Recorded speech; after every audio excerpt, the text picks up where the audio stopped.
నమస్కారం అమ్మా. నమస్తే అమ్మా. అమ్మా, లక్ష్మీదేవి గురించి అందరం ఎక్కువగా మాట్లాడుకుంటూ ఉంటాం. అవునమ్మా.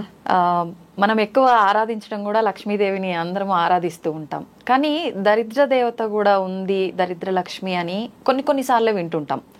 లక్ష్మీదేవి దరిద్ర లక్ష్మి ఇద్దరికి ఏమైనా సంబంధం ఉందా అమ్మా? రిలేషన్ ఏమైనా ఉందా వాళ్ళిద్దరికి? ఉందమ్మా. ఆవిడ అక్కగారు, ఈవిడ చెల్లెలు. అక్క చెల్లెలే. ఆవిడ జ్యేష్ఠాదేవి అంటారు ఆవిడ్ని. జ్యేష్ఠ అంటే పెద్దది, పెద్ద ఆవిడ లక్ష్మి, దరిద్ర దేవత. చిన్న ఆవిడ లక్ష్మీదేవి. అందుకే పూర్వకాల ఇళ్లలో ఎవరి మీద కోపం వస్తే దరిద్రం అని దష్ట అనేవారు. అంటే జ్యేష్ఠకు సంబంధించింది దష్ట. అదే వ్యవహారంలో అట్లా ఊర్లలో నిజంగా దష్ట అంటారు కదా, అంటే నువ్వు దరిద్రం అని అర్థం అక్కడ. జ్యేష్ఠాదేవి అని అంటే ముందు ఆవిడ పుట్టింది, తర్వాత లక్ష్మీదేవి పుట్టింది. ఎప్పుడైనా ఏదన్నా మనం చేసేటప్పుడు ఏమవుతుందమ్మా, పనికిరాంది ముందు వస్తుంది, పనికొచ్చే తర్వాత వస్తుంది. పాల సముద్రం తరచినప్పుడు ఏమొచ్చింది? ముందు హాలాహలం వచ్చింది, అందులోంచి చెడంతా వెళ్ళిపోయింది, తర్వాత అమృతం వచ్చింది.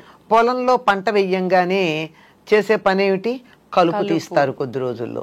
పనికిరానివి తీసేస్తే పనికొచ్చే దీపుగా వస్తుంది. అట్లాగే ముందర లక్ష్మీ జ్యేష్ఠాదేవి ఆవిర్భవించి ఆ తర్వాత లక్ష్మీదేవి ఆవిర్భవించింది అని చెప్తారు. ఇది వాళ్ళకు ఉన్నటువంటి చుట్టరికం. అక్కా చెల్లెలు. ఈ అక్కా చెల్లెలు ఇద్దరు కలిసి ఉండరు. ఎందుకనమ్మా? ఈవిడుంటే ఆవిడుండదు, ఆవిడుంటే ఈవిడుండదు, అంతే. అవును, ఇద్దరు ఒకటే.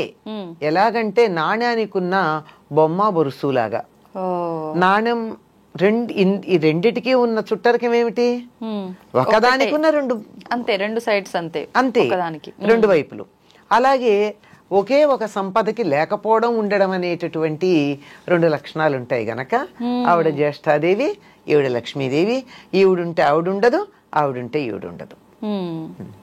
ఓకే అమ్మా, అసలు ఏ రకంగా వస్తుంది దరిద్ర దేవత ఇంట్లోకి? అంటే కొన్ని సందర్భాల్లో ఇల్లు శుభ్రంగా లేకపోతే వచ్చే అవకాశం, ఇలా చాలా చెప్తుంటారు.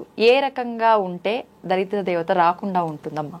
ధర్మరాజు జూదంలో ఓడిపోయిన తర్వాత సర్వస్వం కోల్పోయి అరణ్యవాసానికి వెళ్ళాలి. అంటే దరిద్ర దేవత ఆవహించాలి కదా, సంపదలు కోల్పోయి. అవును. అప్పుడు లక్ష్మీదేవి అంటుంది, జానపద గేయం అమ్మ ఇది.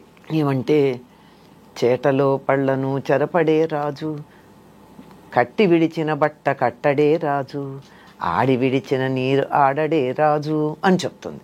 ఇలా కొన్ని. నేను ఎలా పెడతాను అటువంటి చోటుకి? ఒక్కటి సవ్యంగా లేదే. నేను ఇల్లు ఉండడానికి తగినటువంటి చోటు అంటే చేటలో పళ్ళు వేయకూడదట. ఇప్పటికీ పల్లెటూళ్ళల్లో ఒప్పుకోరమ్మా. చేటలో బియ్యం చెరుగుతారు కదా, బియ్యానికి తౌడు ఉంటుంది కదా, ఆ చేటకి తౌడు అతుక్కుని ఉంటుంది.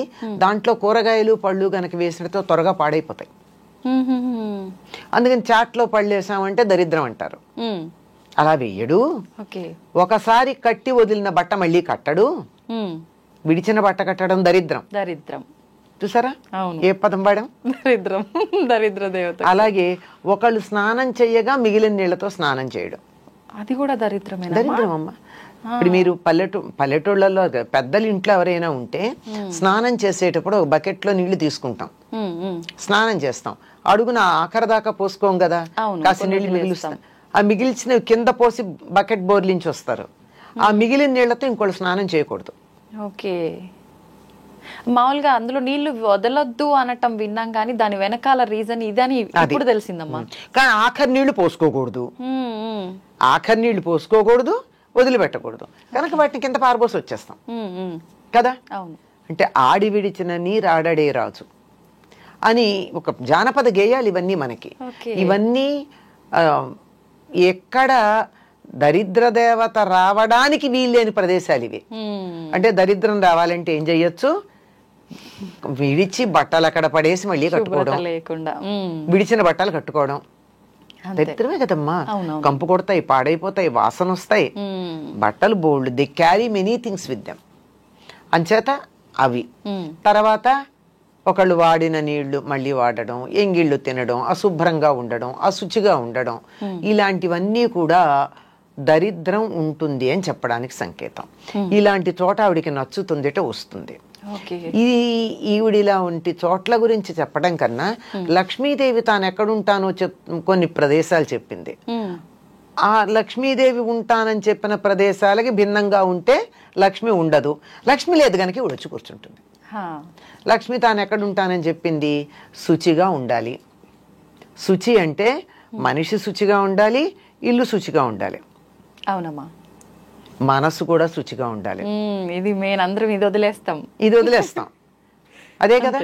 మనసులో ఎంతసేపు నేను నీట్గా మంచి బట్టలు కట్టుకుని సెంట్లు అవి కొట్టుకుని ఇల్లంతా నీట్గా పెట్టుకుని కొత్త ఇప్పుడే మీరు ఏదో ఐక్యానో ఏదో అక్కడి నుంచి ఫర్నిచర్ తెప్పించి నీట్గా అక్కడ పెట్టాం అంతే, బా అనిపిస్తుంది. కానీ ఇంట్లోకి వెడితే అంత నీట్గా ఉన్నా ఒక్క 2 నిమిషాలు కూర్చోవాలనిపించదు, ఎప్పుడు బయటపడదామా అనిపిస్తుంది.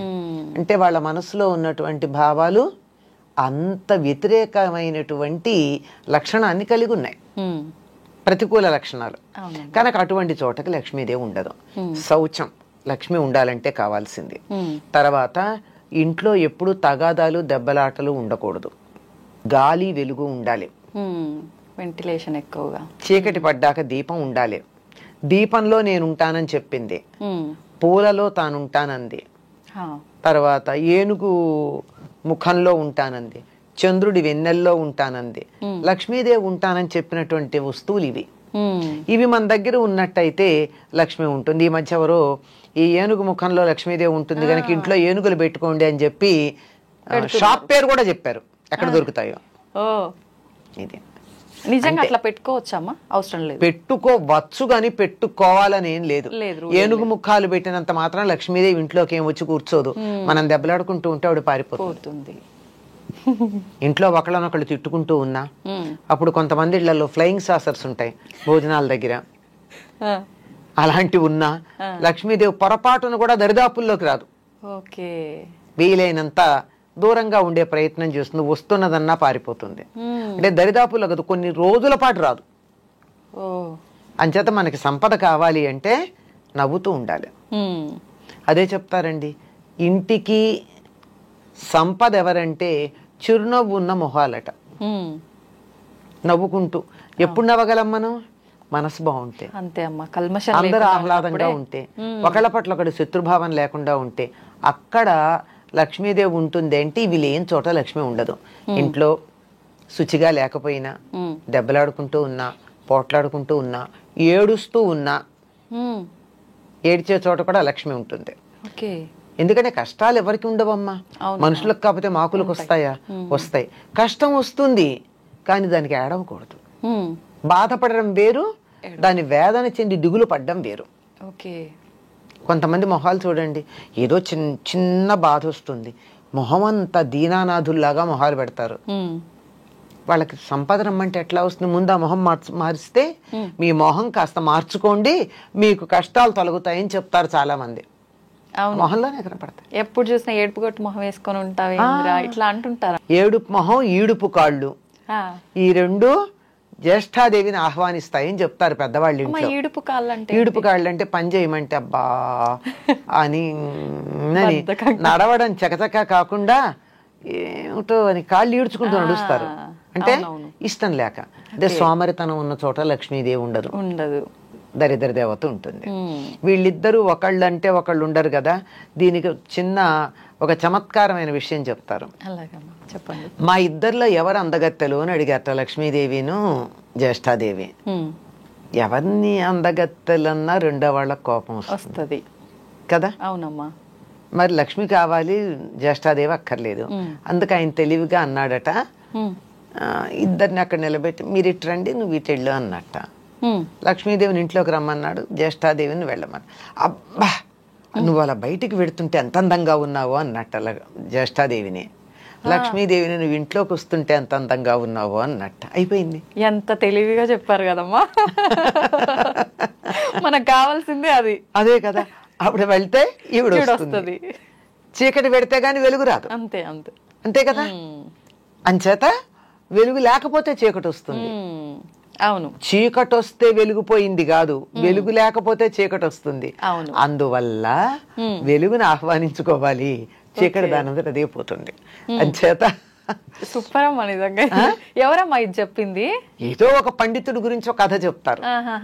ఇది ఒక ప్రధానమైన పండితుడు అని కాదు, ఊరికే అసలు తెలివితేటలు ఎట్లా ఉంటాయి అని చెప్పడానికి ఒక పండితుడి పేరు పెట్టి చెప్పినటువంటి లోకంలో ఉన్నటువంటి కథ. చాలా అద్భుతంగా అసలు నిజంగా చెప్పేవారు. ఇలా ఉంటాయి. అంచేత మనకి సంపద కావాలి అంటే లక్ష్మీదేవి లక్ష్మి అంటే డబ్బు అని మాత్రమే అనుకుంటాం మనం. అవునమ్మా. కాదమ్మా, అష్టలక్ష్ములు ధనంతో పాటుగా ధాన్యం, చదువు, ఆరోగ్యం, సంతానం ఇలాంటివన్నీ కూడా లక్ష్ములే. ఇవన్నీ కూడా మనకు అనుకూలంగా ఉండాలి అంటే ఎప్పుడూ మనం ఆహ్లాదంగా ఉండాలి, నవ్వుతూ ఉండాలి, ఇంట్లో గాలి వెలుగు ఉండాలి, శరీరం మనసు కూడా శుచిగా ఉండాలి. ఇవేమీ లేకపోతే అక్కగారు వచ్చి కూర్చుంటారు, అక్కగారు వద్దనుకుంటే ఇవన్నీ ఉండాలి. అంతే. మనం తన కోసం పెద్ద ప్రయత్నాలు ఏం చేయాల్సిన అవసరం లేదు. లక్ష్మీదేవిని ఆహ్వానించాలి, మనకు కావాలి ఇవన్నీ అనుకుంటే ఆటోమేటిక్ గా ఇందులో ఏదన్నా డబ్బు పెట్టి చేయాల్సిన పని ఉందమ్మా? లేదమ్మా. నవ్వుతూ ఉండడానికి డబ్బు అక్కర్లేదు కదా. లేదు. మనసు ప్రశాంతంగా ఉంచుకుంటే సరిపోతుంది. ఇల్లు శుచిగా పెట్టుకోవడానికి డబ్బు అక్కర్లేదు కదా. అవును. పోట్లాడుకోకుండా ఉండడానికి డబ్బు అక్కర్లేదు కదా. తిట్టుకోకుండా ఉండడానికి డబ్బు అక్కర్లేదు కదా. ఏడవకుండా ఉండడానికి డబ్బులు అక్కర్లేదు కదా. ఇవేమీ డబ్బులు అక్కర్లేకుండానే మనకి లక్ష్మి వచ్చేటటువంటి సాధనాలు. అంతే, మనం రూపాయి ఖర్చు చేయాల్సిన అవసరం లేదు. కానీ చాలా మంది ఇవన్నీ జరగాలంటే ఈ రెమెడీ చేయాలి, ఆ రెమెడీ చేయాలి, ఇలాంటివన్నీ చెప్తుంటారు కదమ్మా. అసలు ఇవన్నీ వర్కౌట్ అవుతాయా? అవ్వవని అనిపిస్తుంది ఇప్పుడు మీరు చెప్పినవన్నీ వింటే. ఇవన్నీ ఈ లక్షణాలని తీసుకొచ్చే సాధనలకు మనకు వస్తాయి అంతే. ఓకే. ఇప్పుడు మీరు ఈ జపం చేస్తూ కూర్చోండి అంటే తిట్టకుండా ఉంటారు అంతసేపు, చాలదు. అంతే అంతే కదా. ఏదో దేవుడు పూజ అనగానే జపం చెయ్యాలి అంటే శుచిగా ఉంచుకుంటారు కదా మిగిలిన సమయానికన్నా. ఇలా ఉపయోగపడతాయి. లక్ష్మీదేవి రావడానికి కావలసినటువంటి వాతావరణాన్ని కల్పించడానికి ఉపయోగపడతాయి. ఆ వాతావరణం మంత్రం లేకుండా కూడా మనం కల్పించుకోవచ్చు. అంటే మంత్రాలు వద్దని కాదు, వాటికి శక్తి లేదు అని చెప్పట్లా నేను. అవన్నీ చెయ్యలేకపోయినా ఇలా ఉంటే వస్తాయి. చేయగలిగితే చేసుకోవచ్చు, చేయలేకపోతే విచారం అవసరం లేదు. మళ్ళీ మంత్రం అంటే మనం చెప్పే విధానం అటు ఇటు అయినా కూడా మీరు ఇందాక అన్నట్టు అర్థాలు మారిపోతున్నాయి. దానికన్నా మనం ఇదంతా మీరు చెప్పినట్టు చేసుకోవడమే బెటర్. హాయిగా ఉండండి. అంతే అంతే. లలితా సహస్రనామంలో ఒక నామం ఉంది అమ్మవారి గురించి, సుఖారాధ్య అని ఉంది. సుఖంగా ఆరాధించబడేది. సుఖంగా ఆరాధించేదానికి ఎందుకు కష్టపడతామమ్మా? అమ్మవారి ఆరాధన సుఖంగా చేసుకోవచ్చుగా. అంతే, హాయిగా చేసుకోవచ్చుగా. కష్టపడి ఎందుకు చెయ్యాలి? సోమరితనం ఉండకూడదు గాని, అవునవును, బద్ధకం ఉండకూడదు గాని కష్టపడమని చెప్పాల. అందరూ ఆర్భాటాలు, హంగులు, హడావిడి, పూజలు ఇవన్నీ అనగానే అమ్మో అన్ని నియమాలు పాటించాలి, ఎన్నో కష్టాలు, ఇబ్బందులు. నియమాలు ఉన్నాయి లేకపోలా, కానీ అవి కూడా చాలా తేలికైన నియమాలు. మనం అనుకుంటే తేలికమ్మా. కాదమ్మా, శుచిగా ఉండమంటే అదేమంత కష్టం? ఉతికిన బట్టలు కట్టుకోమంటే కష్టమా? ఇల్లు శుభ్రంగా పెట్టుకోమంటే కష్టమా? సోమరిపోతులకు కష్టమే అమ్మా. సోమరిపోతులకు అందుకే సోమరితనం ఎలా ఉంటుంది? ఉండదు. అంచేత కొంచెం శుచిగా పెట్టుకోండి అంతే. ఇలా చిన్న చిన్నవి ఈ రెండే కాదు, ఇంకా కొన్ని ఉన్నాయి. అవి కూడా చాలా ఏమీ కష్టం లేనివమ్మా. ఏమీ ఆ మాత్రం కూడా కష్టపడకుండా మంత్రం చేయడం కష్టం కదా. అవును అవును, చాలా కష్టం. ఇంకేదో రెమెడీస్ అవి చేయండి చేయండి అని చెప్తే డబ్బులు ఖర్చు పెట్టి చేయడం కష్టం కదా. వాటికన్నా ఇది తేలిక కాదు. మరి పైగా శుభ్రంగా ఉంచుకుంటే మనకే ఇంకా హెల్త్ ఇష్యూస్ రాకుండా ఉంటాయి. ఇది ఒక ఫేవర్ కూడా ఉంది కదమ్మా. అది కూడా లక్ష్మే కదమ్మా, ఆరోగ్య లక్ష్మి. అంతే అంతే. అవునమ్మా, మీరు చెప్పినట్టు నిజంగా ఆరోగ్యము ఉండాలి, డబ్బు ఉండాలి, ప్రతి ఒక్కటి ఉండాలమ్మా. డబ్బు ఒక్కటే కాదు, అన్నీ ఉండాలమ్మా. డబ్బుతో వచ్చేది ఏం లేదు. ఆరోగ్యం ఉండాలి. మనకి కావాలంటే పిలిచే మనుషులు ఉండాలి. బోల్డ్ మంది పిల్లలు ఉన్నారు, కానీ కప్పుడు కాఫీ ఇచ్చేవాళ్ళు ఉన్నారా? గ్లాసులు మంచినీళ్ళు చేతికి అందించే వాళ్ళు ఉన్నారా? ఏదో దేశాల్లో ఉండి ఎక్కడో ఉండి బోల్డ్ సంపాదిస్తున్నారు, కోట్లు సంపాదిస్తున్నారు. ఆయా దేశాల్లో, ధనవంతమైన దేశాల్లో పెలాషియల్ బిల్డింగ్స్ ఉన్నాయి. కానీ ఇక్కడ అమ్మకో నాన్నకో జ్వరం వస్తే చూసుకోవడానికి